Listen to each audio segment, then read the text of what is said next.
Today we're together with Timmy Eaton from This Golden Hour, and you're together with us today as we're doing a dual podcast thing. Yes, so excited to do this. And I actually wanted to do kind of an introduction because I just love your stuff. So yeah, this is Tim Eaton with This Golden Hour podcast. And I have to say this right at the beginning, like, Jesper, how many people have told you that you look like Russell Crowe? Actually, more than one, and I don't see it. You don't see it, man. I feel like I'm talking to Russell Crowe. Like, yeah, no, the guy from Gladiator. Oh, I haven't seen Gladiator either. No. Well, or Beautiful Mind. A Beautiful Mind would be a mad professor. Yeah. I can't see the resemblance. I've actually tried looking and been like, no, yeah. Really, yeah. Man. Yeah. Well, it's hitting me, man. Well, let me do the intro and then I want you guys to just kind of go off of that because it's like there's so much. So homeschooling, unschooling family, I guess you guys would say, of 4 children ranging from, is it 13 to 26, your kids right now?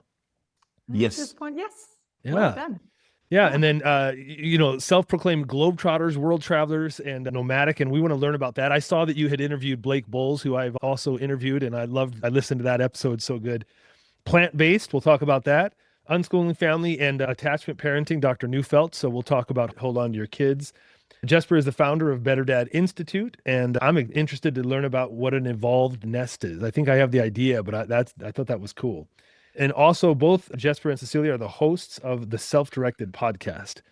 And so that's quite the resume there. Let's talk about world traveling, because that's something that my wife and I think we would like to do. Our kids now are 12 to 21. We've got 6 kids, but I don't work from home. I teach religious education for my living. And so I'm definitely stuck to the job, but I always admire people that are doing that. So tell us about that. How did that start? And then what has it gotten to?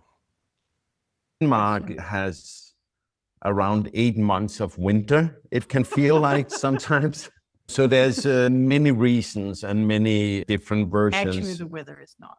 No, the weather is not the biggest one. We have, as many people, been on vacation together. And I remember I think it was in 2013, we were in southern France at winter, have driven down there in a car, and we was looking out over the ocean, and there was a week left or something, and we looked at each other and say, hey, this could be nice just to do this, be where we wanted to.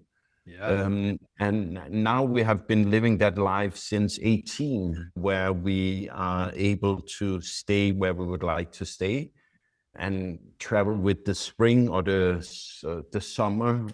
I don't like to travel with the winter as much.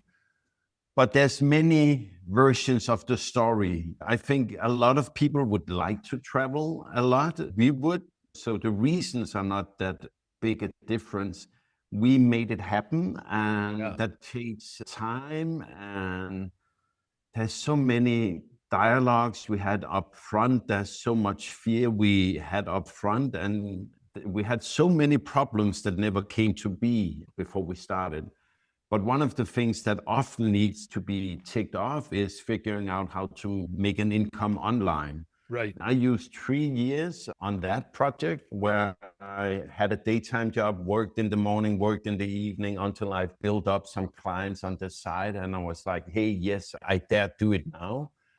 But when you homeschool, and I think that's maybe the more interesting part of the dialogue, is when you homeschool and are the not at home person. For example, I'm the dad working in an office, and I can see my family enjoy whatever sun there is during a day. I could drive to work in darkness and drive home in darkness, but I could see my wife and kids have been out in the garden in those chilly but sunny hours that were in the middle of the day. When you homeschool, it becomes weird that you are forced to live in one place based on the decision of that you want to work in an office. So we asked ourselves, do we want this life and can we change it? And then we ended up deciding we wanted to change it. And it took time, of course, but it's really nice. So that's awesome. So then once you built your business up to a point, and you do digital marketing, or what do you do? Yeah, it is business strategy and marketing. And my backstory is I have worked 22 years in the media industry in Denmark. and got more and more sick and tired of it. It don't work together with my values. So I changed in Denmark already my work to be still from the marketing background, but in sync with my values, worked for nonprofits and charities and stuff like that.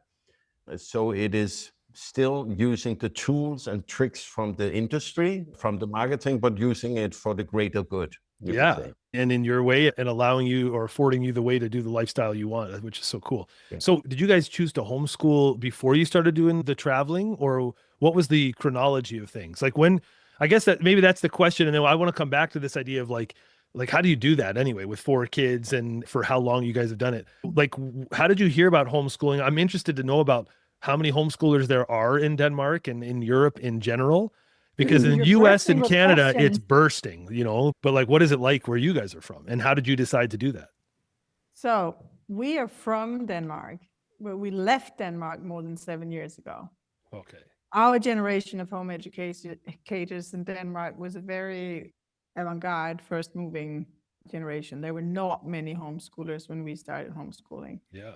As in, most people had never heard about it. If they heard about the term, they knew about some American weirdos doing it, Yep. or it was extreme religion, something going on. Yes.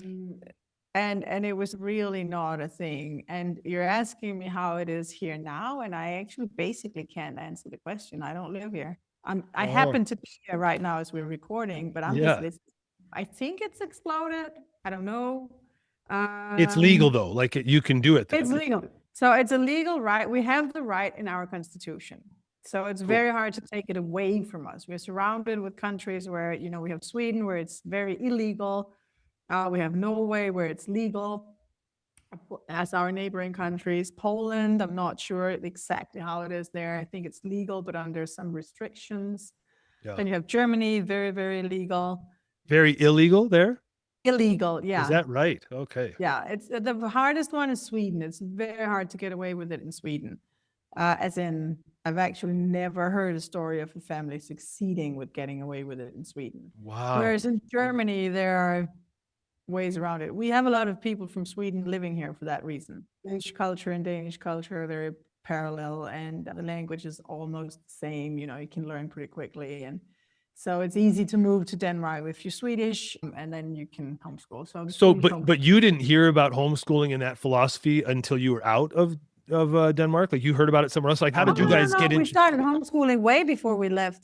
Way before we started okay. traveling. Yeah. I can't remember the. It was actually because we had a friend on the same road, and she decided to homeschool her kid because he had severe allergies. And if you looked at her back then, she was a person who wouldn't have chosen homeschooling, but due to the circumstances of her kid being allergic in a way where the system couldn't care for him, she looked into everything very methodically and was like, there's this thing called homeschooling, let's do that. Yeah, that's true. But it's also true that she happened to have a friend who was an unschooler. And she was one of the, at the time, maybe pioneers. 5 families in Denmark who was homeschooling. I mean, I can't remember the number. It was really, really small. And so you guys would be pioneers too in Denmark. So we were like second movers, maybe. Wow. And in our generation, we had a great group of, I don't know what to say, maybe 15, 20 families who knew each other, and we didn't live nearby each other. We had to drive cars, and, you know, we had to put in an effort to see each other, but we were pretty, I mean, lots of us were around and in Copenhagen, and it's not that big of a city. So we could have some sort of, you know, network, and the kids could know other kids who didn't go to school. But it was, I mean, we started out pretty lonely. So what year are we talking ish? So that was late the 90s? year where Stop did not start in school, which is 12. Oh, 2012? 2012. Yeah. Okay, so in Denmark, in that area, it probably was after 2000s where anybody really started homeschooling. Homeschooling is mentioned in our constitution, and there are many versions of home education. We actually had a minister of education who was homeschooled until 7th grade. No way. So it's not like we were the only ones. It happens here and there, but it wasn't a Yeah. movement as such. So like, how was that received by other people? Like, what did your families think? What did your friends think? Here in US and in Canada, it's so common that like, unless you were like a, second generation homeschool family, like people just see it as weird. And then now it's gotten to the point, I wrote a whole dissertation on home education at the University of Alberta. And like, you see the movement from like totally the resurgence of home education in the mid 1970s, like in the US. And then the way it's spread now and after COVID, I mean, it is the fastest growing form of education in US and Canada, but like by far right now. And it's totally accepted, which is so weird to those of us who started 17 years ago, and especially those that started in the 70s and 80s. So what's it like? What was the reception like for you guys? Not easy. No, everything you can imagine. All the things. We cope with all the things. And actually we still do. It's not easy. And our government's not supportive. And it's become a running joke in our family now. We don't really care much about it. Like, who care anymore? It's just whatever, they ask all the stupid questions. It's all the same stupid questions, and they don't understand the full picture and whatever. It's not my job to teach them the full picture, It's their choice to not. Is that true for your families too? Like you're both. Over the years, they're fine. Yeah. Cool. They're fine. Do we get any? No, I think there's one thing that has changed, and it is us. We have changed from, and I think a lot of homeschoolers and unschoolers have this journey. When you start down the path of choosing something different than normal society, you are often on the barricades where you're like waving the flag, and every time you could meet them in the supermarket saying, "Oh, so you're not in school today," just actually being polite. Then you start a campaign for homeschooling or a defense for homeschooling. I know. And I've reached the point now, I don't know, what is it, 13 years down the road for us, where we are more like, hey, they're actually just polite. I don't want to have the conversation. They don't want to have it. Same with us, nice. Man. Yeah. But I feel like you still have this mainstream thing. There is still this idea, and it's hard to get around it. We've been living outside of that idea for a very, very long time now. That idea about that this has to be, it's like an axiom, the school. It's like, and it's still part of our reality. There's still this whole measurement of what our children didn't learn because they're unschooled. Right. And I meet that question still quite often and don't say it, but I feel like talking about, we can talk about what my children didn't learn. Do you want to have a conversation about what your children didn't learn? And what your children did learn versus exactly. Like, and it's like, yes, they don't do the school format version of things. That's not the life they've had. And there are lots of things that it's the linguistics around it. Like, oh, you've only been homeschooled. Right. As if it was an inferior version of life, or you've got holes in your knowledge. No, I've got a different patchwork. It's not like the group of things that some government decided has to be the curriculum. That's the only combination of tools in a box that would ever work for anyone. It's as if there are just other tools in that box. Well, and it's so audacious, the assumption that like even family to family, like the purpose that you have for your family aligns exactly with the purpose I have for my family. That's so weird that we have like accepted that for so long in societies, that like, here are the basic things. Sure, there's things that we share in common, but the idea that like my values should be your values. So how come your kids haven't learned this or that? And it's like, what a weird, audacious assumption that I wanted to match what your family does. It's like, and so that's what I wanted to ask you guys. Why did you pull the trigger? Why did you say, no, let's do this? Like, we like this lifestyle. What was it that appealed to you guys so much? If somebody were to say like, well, what were your main motivations to start? How have those motivations evolved over the years? It was a slippery slope, because It's easy to pull the cancer card, right? I mean, it's part of the story that I had a severe cancer in 2010. And when I came out of that, I had been away from my children for a long time, from our children for a long time. And we didn't know for how long I would survive after treatment. So it was this, maybe they should just have as much time with their mom as they can have at this point. Yeah, So this it's not golden like a hour, that's the name long-term of this plan. podcast, right? This golden hour. Yeah, You have a certain exactly. amount of But time. Yeah. it was just a question of simple.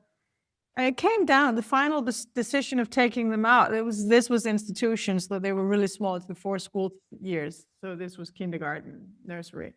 Basically, we had a division of labor that my in-laws would pick them up once a week, and my husband would do it twice a week, and I would do it the other twice a week. I was weak after the cancer, and then there came a big snowfall, and I was like, I can't walk that snow. Why do I have to walk all the way to get my kid? I wanted to be with them, obviously. That's all I wanted after 6 months in the hospital. Yeah. Can't they just stay home? Then I don't have to walk all that snow. I can't get through that snow. I have to muscle that. Yeah. Why don't they just stay with me? Why do we even take them out of the house in the morning? Of course, the idea had been, we'd been playing with it, but it felt weird, and I was weak, and did we have the energy? All the things, and we had the threat of the cancer also. We didn't know. Am I going back into hospital? But then there was that snowfall at the end. It was like, no, forget it. It doesn't make sense. Yeah, so that makes sense. It was just kind of like common sense stuff, right? Like, I don't want to, like, why are we Exactly. doing this when it's like so hard, and I just want to be with my kids? And it wasn't like a big decision. It was big, but it wasn't long term, because there was no long term in our minds. It was very. And you weren't worried about their like academics per se. I'm saying, like, because that's what a lot of people are, put off, because they're like, well, how does this work out? And I mean, at least in the cultures here in North America, they're so put off by that. Came later. So we had, at the time, we had a 3-year-old, we had a 6-year-old, and we had a 9-year-old. And the 9-year-old wanted to stay in school. She was in a democratic school. It was a beautiful place, and she'd just been through all the shock of me being sick, and she liked being out. It was not about academics. It was about friends, playing the guitar, and talking. And it was a very, very free school. She spent a lot of time reading novels and just hanging out. It was great. So she stayed. The 2 little ones we took out of nursery, kindergarten. It was like an eye-opening thing to have cancer. Like, why are we even doing this? So, and then we have to wait a while, because it's 3 years later, 2 years later, 2 years later, maybe 2 years later, maybe not. I can't get the timeline right. I was sick in 10, so in 11 they got out of that, and in 12, so it's about 2 years later. Our son was supposed to start school, and he did not want to start school, basically. And we had friends who homeschooled, we did, because of the home before school thing. We were in the home family life groups, and we started to know people who were homeschooling, and it wasn't that weird any longer. And the oldest one was still in school, but the second child was very, he was very polite and nice about it, saying, I don't think this is for me. It could be that all the other kids enjoy. He's very, very kind. He could have been Canadian. Let me say, he was that polite. Yeah. He's our nicest child. And he was nice and polite, being 6 years old, not wanting to start school. Wow. I just don't think, this is just not my type of thing. And this is all still in Denmark, right? This is before you We guys were started just traveling. living the regular life in Denmark, except I was a stay-at-home mom. Yeah, and you hadn't moved, obviously, Jesper, to like working at home. No. He Everything was in the was office. the base. I was at home with the kids. Everything. We had a house and garden, and it was just everything was quite normal. We had started exploring, traveling, because our son, who is now 13, he came as a surprise after the cancer. And in Denmark, the rules are, if you have a wife who gets a child and she still have a deadly disease, then you as the man can take full paternity leave to make sure that she's cared for.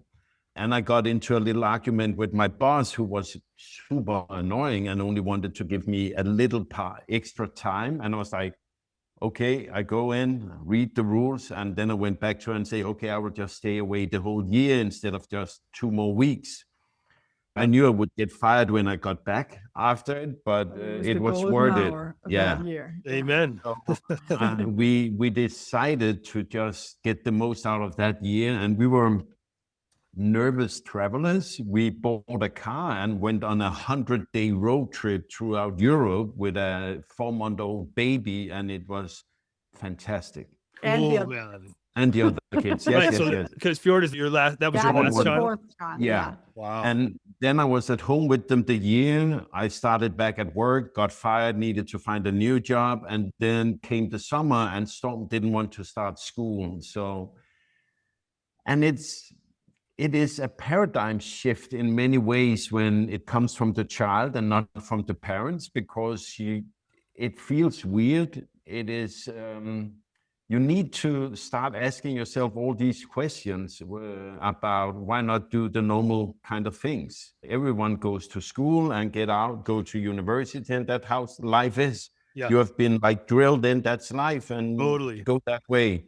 But we got the bumps on the way in the terms of the cancer and a surprise baby who is now 13 years old and a fantastic young man. Oh, And then we started asking more and more questions, and I don't think we really have stopped asking. It's also part of the reason for the traveling was like, once you start home educating, and then if you go all the way and you start unschooling, it all unravels. And it's not like we're not extreme, I would say, but maybe that's just from my point of view. no, I know. It's like once you've been doing something for a while, it looks like that to others, but you're just going, dude, we're just like making decisions and doing things naturally. And when people talk about that a little bit, like when people people always want to distinguish homeschooling and unschooling, and you guys say unschooling, and I see strands of all of it, but like, how do you maybe not even differentiate, but how do you kind of define unschooling? Like basically what does education look like in the way that you guys view it?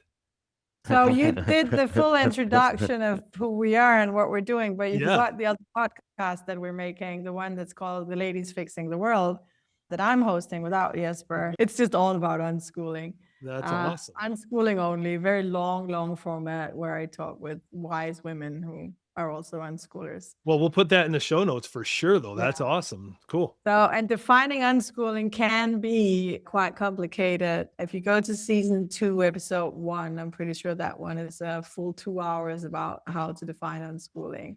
Cool. But I mean, the basic structure, the simple way of defining it is to say that when you unschool, there's no curriculum. There's no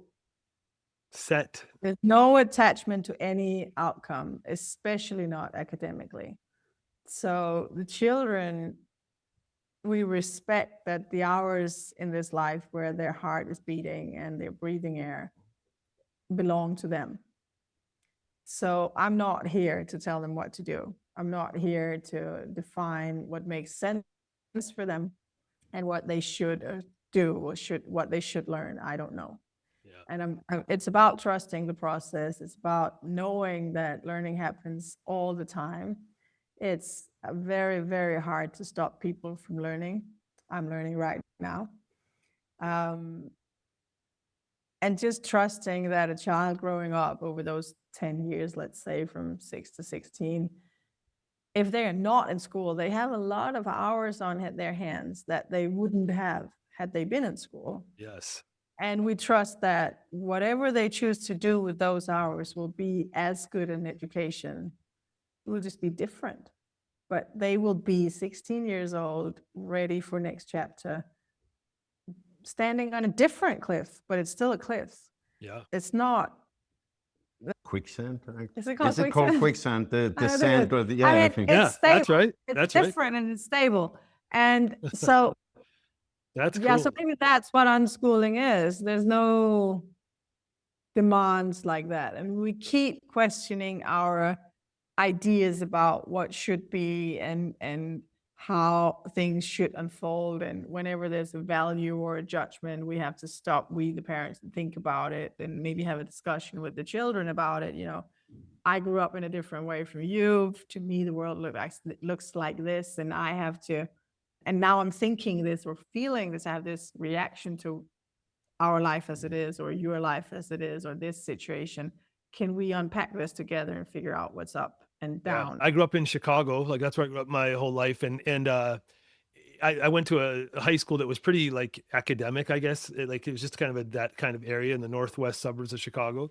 And I'm just in my head listening to people that would just hear this kind of thing, you know, especially we've been homeschooling for 17 plus years. And they would just be like, well, okay, that's awesome, but how do you get into university? And it's just like what Jesper was saying, like there's this idea of like, this is the way to do things. And it's not necessarily. So not that you have to respond to people, but I'm saying like, how do you guys feel that like just the future of your children? Yes. So I will start with sharing a dialogue I had with my father when I chose to focus on being a creative young man instead of going to university. And he said, I will be happy if you take the high school, then it would be easier for you if you decide to choose something else later. But when I started, or what he actually said was, the work I have now, there was no education for it when I was a young man. And the same for me. I ended up in a career where there was no university to do online marketing or understand working with the web. That's a great point, man. The IT university in Denmark started the year I had my first full-time job inside the media industry as an online web editor. So it was kind of weird. I actually had to ask myself one point, do I want to take an education that takes 5 years to get a job I already have? Yeah. That's just stupid. So with that, I'm saying we don't necessarily know what our kids' future will be, but what we do know is that my goal is that they as persons have a drive and motivations to go towards what they want and then go over the hurdles they will meet. Yeah. For example, I have not been in university. For me, it holds no merits or golden stars at all. I couldn't care less if you have been to university or not. It's not in my life as an important part. I love it, man. But my children, both of the two who are now 17 and 19, they're talking about they want to go to university. And then they're actually taking the steps needed, whatever that may be. Right now, they are looking at taking what equals the high school, but just online, because that is what they want. Yeah. And I'm asking them, are you sure you want that? Because you can actually study whatever you want to study outside the format of university. Yes. And we come from a country where they get the education for free. You pay for it through your taxes, of course. But it's free at the point of receiving it. You know, when you that's kind of like when Canada talks about it's free healthcare, and I'm like, that is not that is not true. No, but it's an exchange. You should ask yourself if you move into a country if you want to exchange. A lot of personal debt. Yeah. I mean, and you can do it. Yeah. Well, no, Jesper, I love what you said about your dad. Like, that's just like what I am doing had no connection to that. And so, and when I hear about you guys traveling, and I want to hear more about your traveling here, but like the wide exposure and education that is, you know, people always try to confine education to a certain definition or a certain place. But like, man, I think of like the confidence that your kids must have knowing how to navigate travel and the education that comes from that. And you're not just reading about something, you're living in those areas, you're tasting their foods. You know, I can just tell that you feel confident that like, we're not worried. They've been loved, they've been nurtured, and all of that is more important. And when it comes to academics, that's just like a blessing as a byproduct of just having a good life. Yeah. Timmy, when you ask questions, I answer from an ideal. Have I been worried? Yes, indeed. Have I had those nights where I couldn't sleep because I was like, how will it go? Have we ruined their life? Yes, of course. But I answer from my beliefs in this that we are doing. But oh yes, the fear is real. The confusion, all the long hours of talking your about parents, things. Man, your parents, of course. And you care about your kids. A different shot at this one. Yeah. Because I think there's another thing to talk about.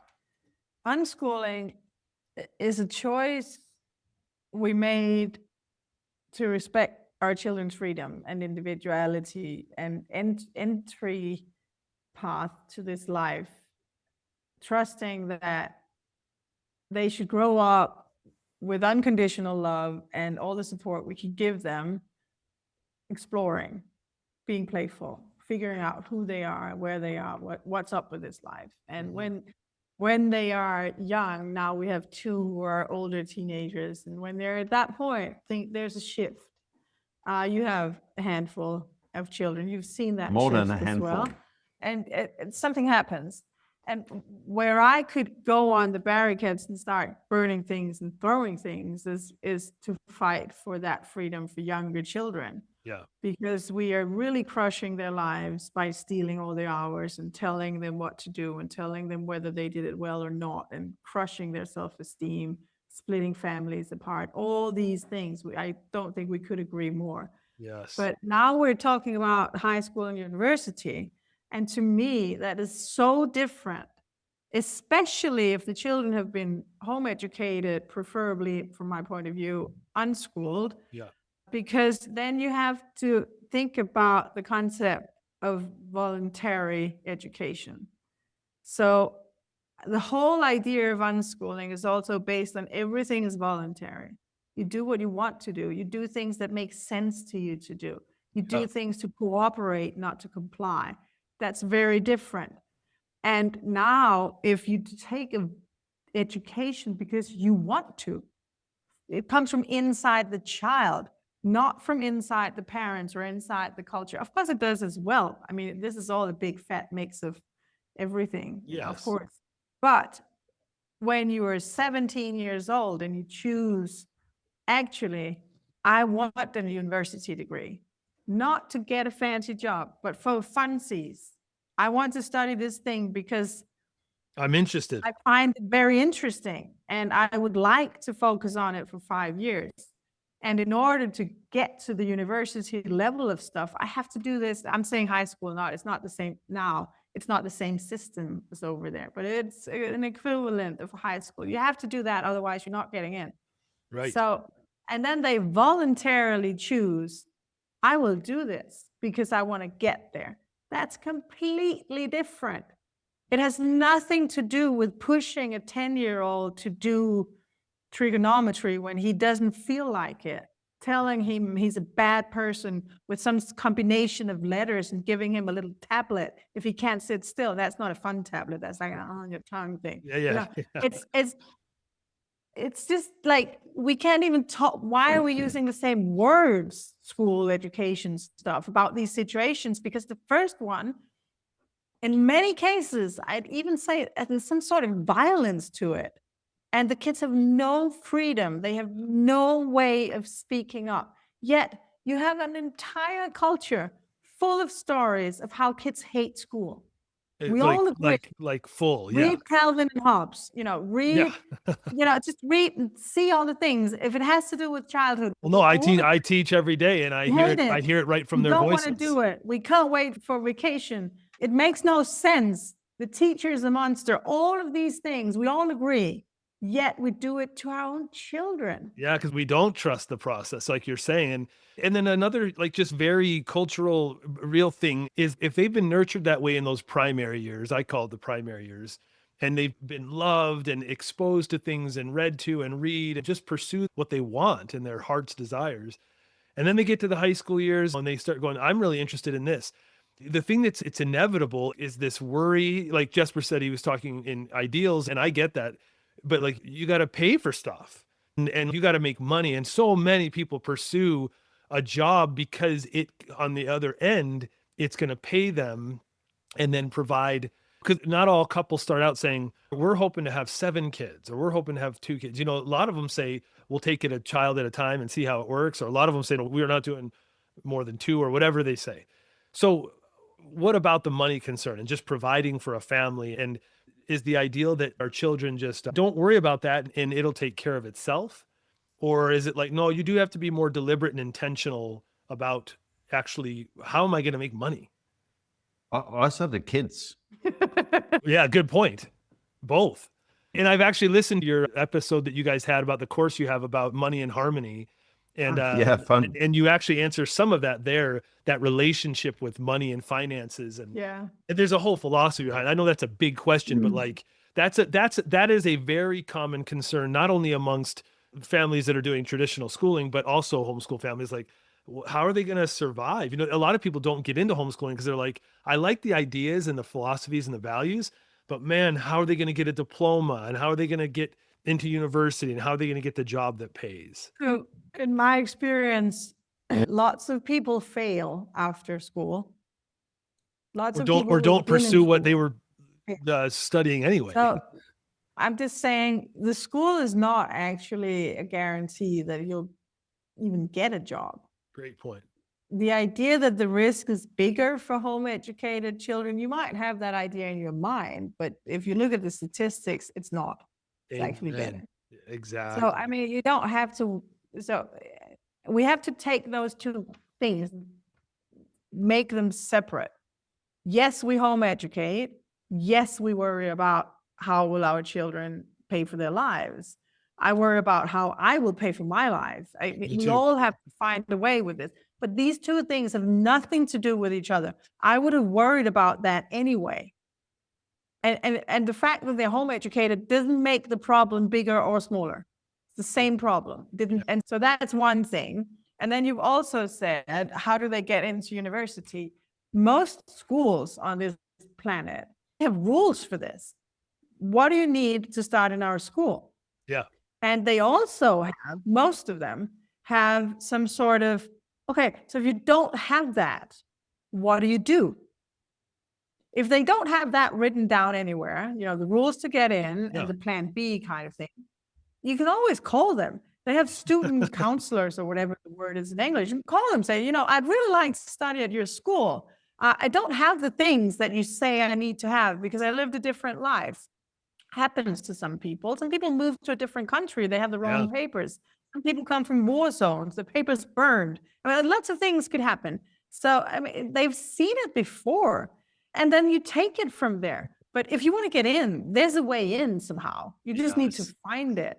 And I'm saying just now, after 2.5 years of looking for a way in, being extremely frustrated to the point of banging my head into a fictive wall and a little bit of screaming and shouting and a lot more frustration and giving up and trying again many times. And meanwhile, the problem ripened and maybe I was just trying, I don't know, whatever. Maybe I didn't trust the process enough because when it finally happened, it was quite easy, actually. It's just a question of talking to the right people at the right time. Who was that for? What was that for? So the two middle ones now, both are starting this preparation course that is kind of like high school. I see. So that they can get it. You can get into university without that here, but it's helpful.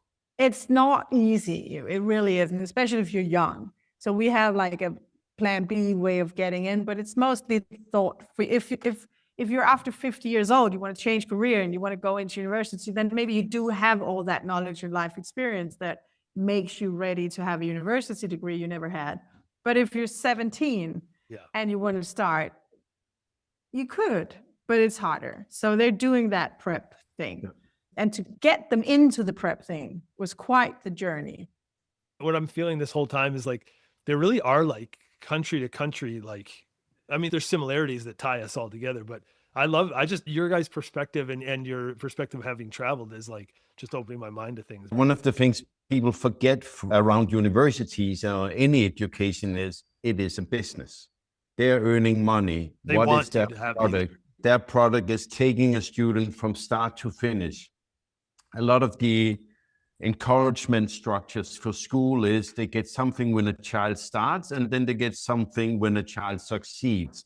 So they actually also want you to succeed. The whole system is set up for them actually wanting students and wanting the students to not drop out. They don't earn money on the dropouts. So there is ways to come in, etc. I had a point around the whole homeschooling, unschooling thing. I've started to be more precise around it, and I actually have started not advising against homeschooling, But I'm saying it like this to ask people to stop up and think things through. Because one of the things I can see that can be a challenge and harmful with homeschooling is that you as the parent take over the role as a teacher. So if you are not careful about, am I now a parent or a teacher, and whose curriculum am I trying to enforce here, then you can ruin the part of your job as a parent that is most important, which is the connection you have with your child. Mm-hmm. So I find it necessary to say, if you're a homeschooler or plan to homeschool, just stop up and look at, are you in any way harming your relationship with your child doing it? Are you enforcing them to sit down? Is it getting skewed from being a parent? Because I can see that happen in some ways and structures of homeschooling. That said, I think homeschooling is a way better choice than school because you do not make the separation. And then I've also been thinking about curriculums. I just get more and more fascinated by how I also, in my own childhood, my own upbringing, but also when we started with our oldest who went to school, I never thought about what curriculum she's being presented with. Why have they chosen the different things that totally is being important? Yeah, neither did I. Where it was just like, that's how it is. Yeah, that's what you do. Now I question it. And also, if I was not out of an unschooling family like we are, and we did homeschooling, it's like, based on whose curriculum? Whose values are driving that? Like, right? Like, yeah. That's a great question. And that goes back to what you guys are saying about question everything, because some people could be like, that sounds like so tiresome to question everything. But then if you don't, then you are relegated to the, you have to accept what is then. And when you don't want to, and you haven't done anything about that, because if you haven't asked the questions, then you kind of have to succumb to what is. And if you don't want to do that, then you got to ask some questions and leave your comfort zone. And one of the challenges is also that our world is so big and we don't have these smaller attachment villages or where we lived in a neighborhood. Not saying everything was better back in the days, but I would have known the school teacher in a small local community. I would have known her values. I would have eaten dinner with her, etc. Yeah, more likely than the way it is now, at least around here for sure. And that actually leads into, like, you guys have hung out with Dr. Neufeld, haven't you?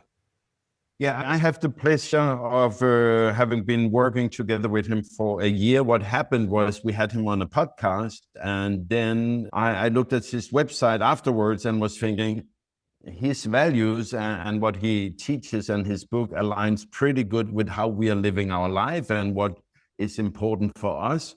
And I was thinking, okay, why don't I use my powers inside marketing for something good? So now I'm working with him to get his things more out, as it's quite powerful. It's super interesting. And I don't remember how long ago, but it was near the beginning where we read his Hold On to Your Kids. It resonated so much, especially with my spouse, and she put me onto it. And I've talked to so many people that love his work. And doesn't this also kind of play into this idea? Like, I was reading a little bit about it, but not in depth, about the evolved nest. Who is it? Darcia Narvaez or?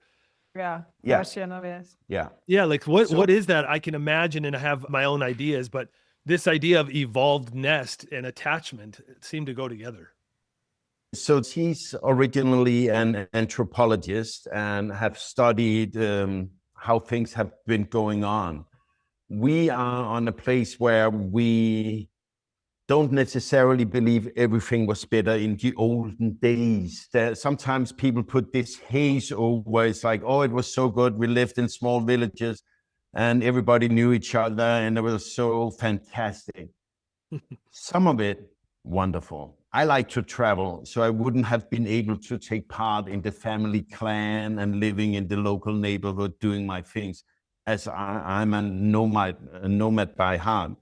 But the idea of the evolved nest is actually just looking and saying, the family structures have become so small. So who are your nest? Where is it? Someone called it attachment villages. There's this saying, it takes a village. But basically, if we look at that today, many families live two parents with 2.4 child or 1.4 child, whatever, how that could look in a household. alone in an apartment, not socializing with their neighbors. They're doing everything themselves. Everyone have their own screwdriver or trampoline, etc. There's not a lot of community going on. Right. And I think that this test of thinking smaller units, it is becoming more and more clear to people that, hey, maybe we should be more together as people. Maybe it's actually quite nice to be together. So you could hear the episode with Dacia because she's explaining her thoughts. I'm a different place, but we try to co-live. We try to create community. We try to live together with other people and share the burdens of life or the joys of life together, as both of them needs to be shared. Are you guys familiar with Andrew Pudewa, Institute for Excellence in Learning?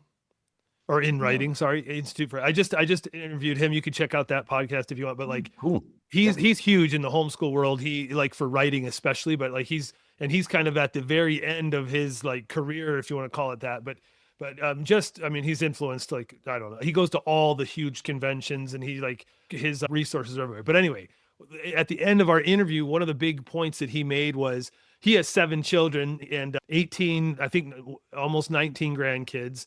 And they're all homeschooled. Like every single one of them has chosen to homeschool of his children that are married and have children. And anyway, he's just saying we're in the U.S. and Canada, we're used to saying like our children go to school. So like it is not uncommon. For example, like I grew up in Chicago. I went to university in Utah. So that's like, a 24-hour drive from my house in Chicago. And then I ended up living in Canada. So like, and I met a girl and we ended up in Canada. But anyway, this idea, he's saying that we should do more. He thinks, in his opinion, we should do more, not that you're going to choose for everybody, but that you create the atmosphere of like, stop sending everybody away, because as a family, there's enough local resources that we could build our communities locally and kind of build it that way. But we keep sending everybody away. Go to school, go to university, go to your job. And anyway, I think the evolved nest probably would function more, I don't know, effectively if we didn't always send everybody away. But again, that's going to be, you don't want to dictate what people choose, but that's the idea that we were talking about. I think you can have all of the education, most of the education, by using what most of us have in our back pocket. Not like you have to go anywhere to learn. Yeah. We can learn from home. Go outside. On our own. And it's nice to learn with others. It's helpful to learn with helpers, teachers, experts. I'm not saying that education as such is obsolete at all. It's just we don't have to go. It used to be so that we had to go somewhere to learn, but now we don't. Especially with technology. Especially now that we have the smartphone, basically. I think one thing that we've realized over the years of home educating and just being maybe extreme parents, that I think gets lost in the whole idea of education and the idea of academics for children is the real importance of childhood, how important it actually is for your entire life. You can learn all of primary school math in about 3 months if you sit down to study it. Yeah, if you really do do that at any point in your life. Well, maybe at some point you might be too young for it, but let's say after you're 20 years old, after you're 12 years old, most people could just sit down, and if that's what you're doing with the resource, the energy you have to use your brain, you'll learn it pretty quickly. Yeah. You cannot get a childhood back. You cannot start over evolving everything that happens from that beautiful baby. You come out, you're this miracle shining, and then you start walking and talking, and you're embraced by the world, and you're trying to understand, and you're exploring, you're becoming a little bit older, you're asking all the questions, you're trying to figure out all of the relations, all of the emotions, all of the colors, all of the vibes of things, all of the things. Yeah, you're meeting the world. And then then tween years and the teenage years happen, and it's rolling over you like a tsunami for some of them, maybe more calm thing for others, it's different, but it's still a big deal. They need so much time to think about things and feel things and relate to things and relate to others and have communication, conversations with their friends and with their parents and with whoever they trust to talk with. It just went for a walk right before this on a beach. And I talked with a beautiful unschooled teenage girl, not my own.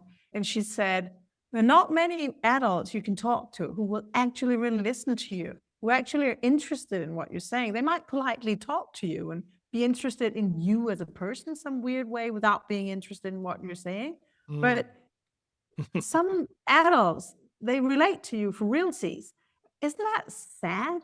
I mean, so anyway, that is so important for having a good life, that the fact that we're even talking about academics and money is ridiculous. Yeah, I love that description. Be able to stand on your feet, know who you are, know how to relate to other people, know how to be part of a community, know how to handle rough times. We all get that. Know how to be the one that helps others to handle rough time. Know basic stuff like thriving, I would say. Yeah. Knowing what love is. All of these things is installed, and this installation that happens going from the beautiful little baby to the young adult person standing up here ready to walk into life, that cannot be done in another chunk of 17 years of your life. It has to be done in the first 17 years. I'm saying 17 arbitrarily. You're not coming to that point of 17 with nothing of what we normally think of as schooling. Education, yes. Not like they're coming out and all they know is how to relate to other people and feel love. And, you know, they do also acquire quite a lot of stuff that if you take the school filter, you will see academics, if you like. Well, I think if people really listen not to what you just said in that last little monologue or whatever you want to call it, no, it was a good rant, man, because like and I think it really does, like, it converts me more to the unschool philosophy, because like you said, like, you can learn that stuff later, but like the development of that human, I mean, again, the name of this podcast is This Golden Hour, and I always tell the story, but that came from me playing catch with my son in front of this dental office where we used to live about 13, 14 years ago. And I'm playing catch with him. And as we walked inside, it was like this beautiful evening, and it was just warm out. And that's not that common here in Canada. And we're walking in, and I'm like, dude, this is a fleeting time. Like, I don't get this forever. And that's proven very true. Like, you don't know when you're going to lose those opportunities. And then they're gone, man. You don't get, like you said, you don't get that back. And so, like, we don't regret at all that from the time our kids were born until the present day, those hours that would have been spent in a brick schoolhouse, they were spent with my wife and with me and with nature. And I just think it's amazing. So anyway, I love what you just said. I can't wait to capture that in like some kind of light and just be like, man, that's converting to some souls for sure. Where do you stay when you're in Denmark? In a farm. Outside this is an Copenhagen. organic farm outside of Copenhagen where our good friends own the farm, and we have this very special relationship with this family. We're like, it's like family. Yeah. Or like family should be. We just really like being together, and we've been very close for a very long time. And the kids have grown up with this fact that we sometimes move in for a while and then we move out and go on our journeys. And like, how long will you stay at a time? Oh, that depends. Maximum 3 months, I think. It's the longest we have lived together. Yeah. In a row. Sometimes just for a week. Yeah. Oh. We're in a similar situation. We are my best, basically one of my good friends and his wife and I. Anyway, I worked with him, and then our wives became good friends, and our kids are about the same age. They have 7 kids, and their kids range from about 6 to 24. But anyway, we bought an acreage right next to theirs. So we basically share the same acreage, and then it's just us out in the country near Waterton National Park. So we're just like, it's kind of awesome. So that is an evolved nest. Awesome. Yeah, there you go. There you go. It is. It's a small one, but it's suiting us. Well, the only thing I wanted to ask about at the end was just like to say, like, what have you guys told people that are trying to get into home education? Like, what's your, I mean, we've talked about it the whole time, but like, what's your kind of counsel to people? And then Don't I do just, it. yeah, yeah, No, I don't say that. no. I'm joking. steer clear. Yeah, no, we actually sometimes talk about opening the door to Narnia in this old story, that it is, and that's what I mean by don't do it. It is a journey where you keep peeling off layers of your understanding of what life should be, and you figure out that much of what you, and I don't like you using words like programmed or instilled in you because it sounds like there's a man who want to do it against you. It is just life. It's just happened that we ended up in this. Lifestyle. And you start questioning a lot of things. And there's a long questioning period. And I see some people go through this normal trajectory where you start out by defending yourself against what is. It's like you need mental crutches to move away from normal. And you often start out by being negative against what other people are doing and the school system is bad and all these things. Whereas you end up, when you have walked the path and gotten rid of the anger and all these things you needed to dare going out in real life, then you end up just enjoying your life and seeing, oh, we like it like this. Some people like it like that. That's okay. So what I'm trying to say is that for people wanting to start, accept there is a period where you might end up being like on the barricades for homeschooling and unschooling and claiming that everything else is stupid. But it's a phase that you need to grow out of also, because you should not define your life in being against. You should define your life as being for something. Excellent. And living that. And if I can look back, I can see I was on that whole trajectory. I can all the rants against school, all the rants against how what I think can be wrong with this and that. But when I look at what I'm actually really happy for with this life I live, it is the fact that I live next to Cecilia for so many more hours than I did when I went to work. I have had a marriage that is so much longer than many other people because I'm next to her all the time. And we often travel in a van, or when we live in Airbnbs, houses with friends, we often like to be in the same rooms, the whole family. Wow. And the amount of time and hours I get together with my family and my loved ones, that is the choice. Yeah. So why spend your time and energy about what other people are doing and what you're against? Like you're just going, dude, I love what you just said. Like, you've extended your marriage, you've extended your relationship with your children. Well, it's the same thing as my rant before, that, what's really important in this life. So your question was, what do you say to people who think that they might want to start homeschooling? And there's no one thing that you can say about that, because every choice is contextual and every context is different. But we do talk a lot about values and life choices. We do talk about it in our family, and we do talk about it with other people.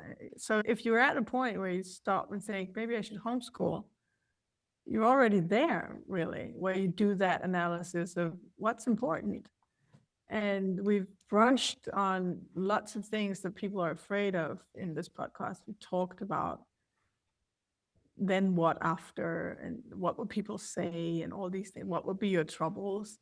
And my advice for that is, when you're doing an analysis, trying to figure out what are my real values and what kind of life do I want to live? Can I live a life where I support more of the things that are my top values? Then fear will come right away and try to stop you, especially if it's a little bit out of the ordinary what your choices would be. Mm-hmm. So just think about that fear. What kind of role do I want fear to have in my life? What will I allow fear to choose for me? Yes. What level of fear can I cope with?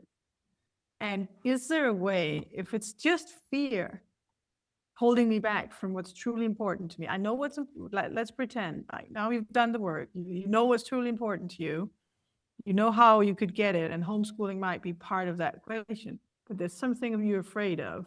You're so afraid of it that it's stopping you from doing what's really important. Then flip it, please. Yeah, man. You think about what will happen if you don't do the things that are important. What price are you really paying? And then you start being really afraid. You don't want to pay that price. No, you and don't. Then you go back to your initial fear and you just start working with that. There's techniques for that. That's actually quite easy. Well, I'm afraid of it. Okay, and it pales in comparison. Yeah, exactly. Now it becomes just a practical problem you need to solve yourself. So that's like the strategy of what we would say to people, but obviously the actual content and conversation would be based on the actual personalities involved and the actual context, the actual situation. There's no one size fits all. What an amazing response from both of you. Like, honestly, I don't know, the deeper we've gotten into this conversation, I'm like at your guys' feet. Take one more then. Can I take one more, yeah, Timmy? please. No, okay. for sure, man. Standing on the wonderful island of La Palma, Spain, which is right next to Africa. That's where you're headed, right? One of the Canaries. No, not right now. Just to Spain. La Palma is one of the Canary Islands. You know about Tenerife, maybe? Yeah. So one of those. We were standing on this island. We met some full-time travelers, and I just looked at him and I said, man, I would really love this, being a full-time traveler. It seems awesome. Do you have an advice? And they looked at us and said, set a date. And that's set a date. 3 words, that's quite easy. But then he followed it up with, then you start from dreaming to planning. And the interesting things about many of these dreams are that they are often in the future. But when you set the date, you will reach that time and period where you need to act on it if you're true toward your values and your choices. And we also talk with an homeschool mom, and she was a single mom. And she actually said to us, yes, I knew I wanted to homeschool, but I was a single mom. So I was like, how can I make this happen? Yeah. But then again, she said, I know I want this in my life. I will give myself 3 or 4 years to figure out how to do it. And then she worked on reaching that dream, that it was building up a community of people who could help her when she needed to go to work, etc. But it's the same strategy. She set a date, she planned for it, and she moved in that direction. Yeah. It is very, very easy to go through life with just dreams. Dreams are nice. I don't think you shouldn't have dreams, but they are this comforting thought about a positive future. But sometimes you actually need to take that dream and put it Make it a plan. Make it a plan and make it happen. So that is also one of the advices for people wanting to homeschool is make a plan. Well, it inspires me, because I do, man. And it's exactly what Cecilie was saying. Like, to the degree that I put that off, man, and what am I more afraid of? Am I more afraid of what is staring me in the face right now, or what could have been? And so I think that's amazing counsel. I appreciate it from both of you. We have this friend we had on our podcast, and we talked with her, and she said, the amount of insecurity you can hold as a person equals the amount of freedom you will have. Because you will, in this life, when you go outside the norm, there will be a lot of insecurity, a lot of what will happen and all these things. But you will then also be greeted and gifted with a lot of freedom. And that's a nice life. The amount of insecurity that you can handle determines the amount of freedom that you'll experience. Yes. You can have. You can only be so free as the insecurities you can take. You can handle, yeah. Wow. Dig it, man. You guys, in my show notes, I'll put all your guys' stuff. I just encourage my audience to tap into you guys. I love interviewing people from different cultures and different countries and people that have traveled like you guys have, because you just have a different perspective that is such a blessing to the rest of us. And so thank you very much. Thanks for taking time. I appreciate it. It was fun.